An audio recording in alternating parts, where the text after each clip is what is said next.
Your portfolio is down 20%. Everything's red, the news won't shut up about a crash, and every instinct you have is screaming at you to sell before it gets worse. Do not touch that button. Selling right now is the single fastest way regular people turn a temporary dip into money they never get back. Give me 5 minutes and I'll show you what a crash actually is. Why selling is the move that hurts you, and the 3 things to do instead that flip the scariest moment in investing into the best one. A crash is normal. It's supposed to happen.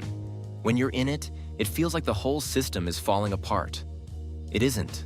The market drops 10% or more about once a year on average.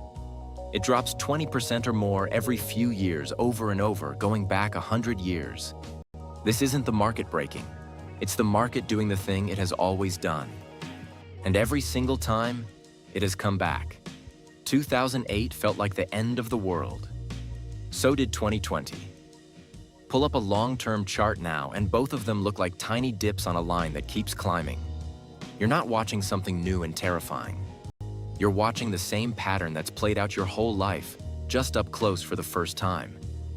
Selling is the actual mistake. When your balance drops, you haven't lost a cent yet. It's a paper loss, a number on a screen that goes back up. It only turns into a real loss the moment you sell and lock it in. Until you do that, you own the same shares you owned last week. Nothing about them changed. So look at what selling in a crash really does. You bought when things felt good and prices were high. Now you're scared, so you sell low. Then you sit in cash waiting to feel safe again, which almost always means you buy back in after prices have already recovered. You sold low and bought high, on purpose, driven entirely by fear. That's the most expensive thing you can do with an investment. The people who got destroyed in 2008 weren't the ones who held on. They were the ones who sold at the bottom and were too shaken to ever get back in. A crash is a sale. Try flipping how you see this. When the market crashes, the companies didn't break, they just went on sale. Picture your favorite store knocking 30% off everything overnight.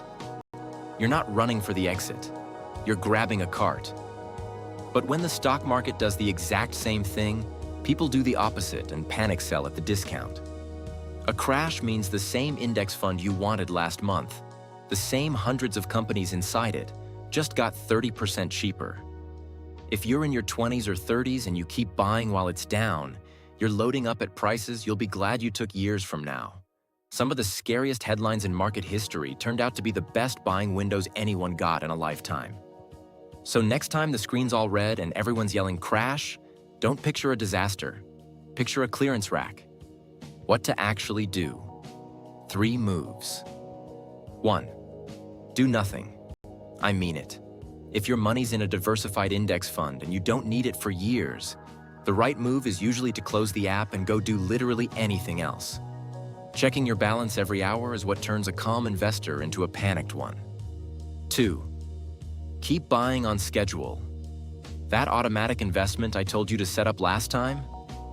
This is the moment it pays off.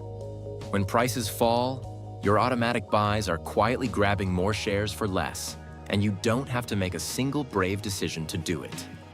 You're getting ahead while everyone else is refreshing the news and sweating. 3. If you've got spare cash you already plan to invest, a crash is a fine time to put more of it in. Not your rent, not your emergency fund, money you'd earmarked for investing anyway. It's about as close to a discount as the market will ever hand you. When you should actually be careful. All of this rests on 2 things being true. First, you're in something diversified like a broad index fund, not one random stock or some coin that can genuinely go to zero. A whole market fund can't go bankrupt. A single company absolutely can. Second, this is money you won't need for at least 5 years.